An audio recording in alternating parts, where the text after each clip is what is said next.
السلام علیکم عزیز طالبات، آج ہم جماعت ششم میں اردو درسی کتاب کے سبق نمبر ام المومنین حضرت خدیجۃ الکبریٰ رضی اللہ عنہا کو پڑھیں گے۔ ام کے معنی ماں کے ہیں، مؤمنین مومن کی جمع ہے،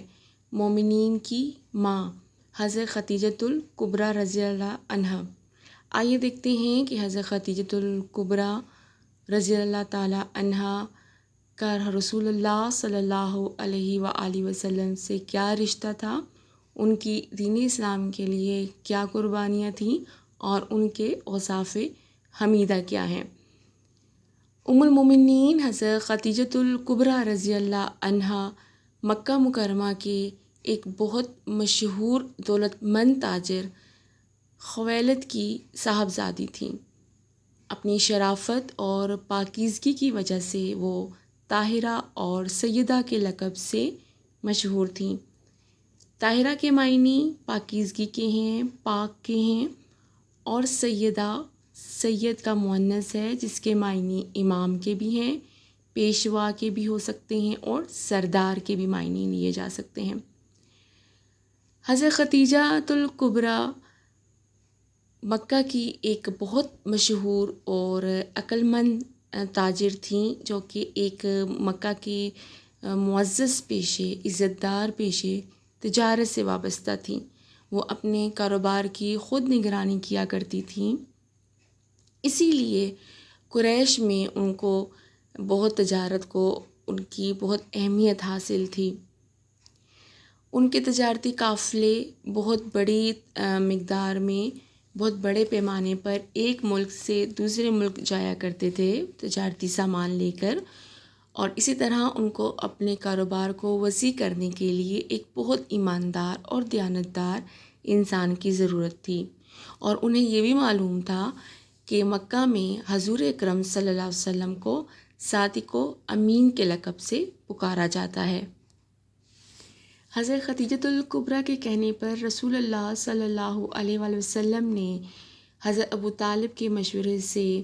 حضرت خدیجہ سے ایک معاہدہ کر لیا، اور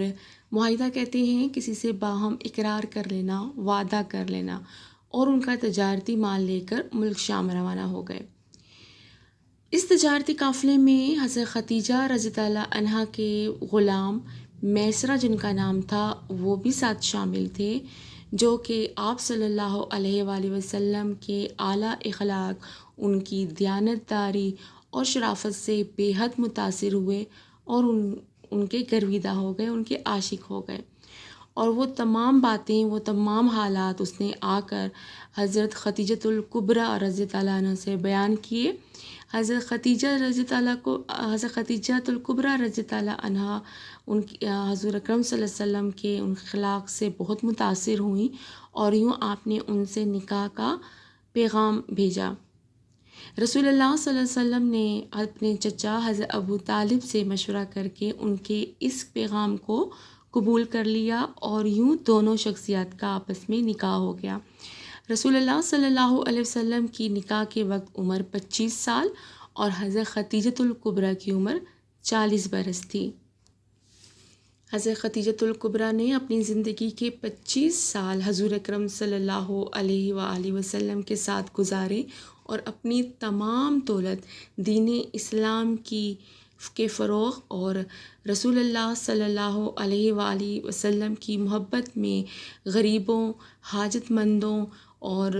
قرض داروں، یتیموں اور مسافروں کے لیے وقف کر دی۔ ام المومنین حضرت خدیجۃ الکبریٰ رضی اللہ تعالیٰ عنہ رسول اللہ صلی اللہ علیہ وآلہ وسلم سے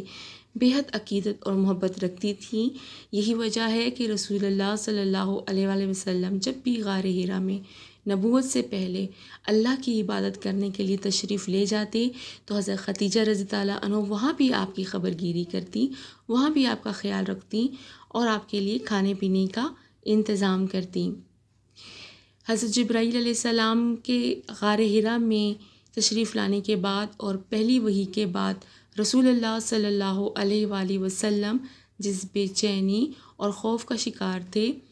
اس وقت بھی حضرت خدیجۃ الکبریٰ نے ان کا ساتھ دیا، آپ صلی اللہ علیہ وسلم کو تسلی دی، ان کی ڈھارس بندھائی۔ رسول اللہ صلی اللہ علیہ وآلہ وسلم حضرت خدیجۃ الکبریٰ سے بہت انسیت، محبت اور عقیدت رکھتے تھے۔ وہ جب بھی رنجیدہ ہوتے کافروں کے رویے سے، سرداران مکہ اور قریش مکہ کے اذیتوں اور تکلیفوں سے جب بھی غمگین ہوتے، رنجیدہ ہوتے، تو حضرت خدیجہ الکبریٰ رضی اللہ تعالیٰ عنہا آپ کی ڈھارس بندھاتی، آپ کو تسلی دیتی اور آپ سے محبت بھرے الفاظ میں آپ کا حوصلہ بڑھاتی تھیں۔ حضرت خدیجۃ الکبریٰ کی عظمت، ان کے اعلیٰ مرتبے کا سب سے بڑا ثبوت یہ ہے کہ رسول اللہ صلی اللہ علیہ وآلہ وسلم نے حضرت خدیجۃ الکبریٰ سے فرمایا، حضرت جبرائیل علیہ السلام آپ کے پاس اللہ تعالیٰ کا سلام لائے ہیں اور جنت میں ایک ایوان کی بشارت دی ہے جو خالص موتیوں کا ہوگا۔ اللہ جس پر خود سلام بھیجے، اس کی نیکی اور بزرگی کا اندازہ کون لگا سکتا ہے۔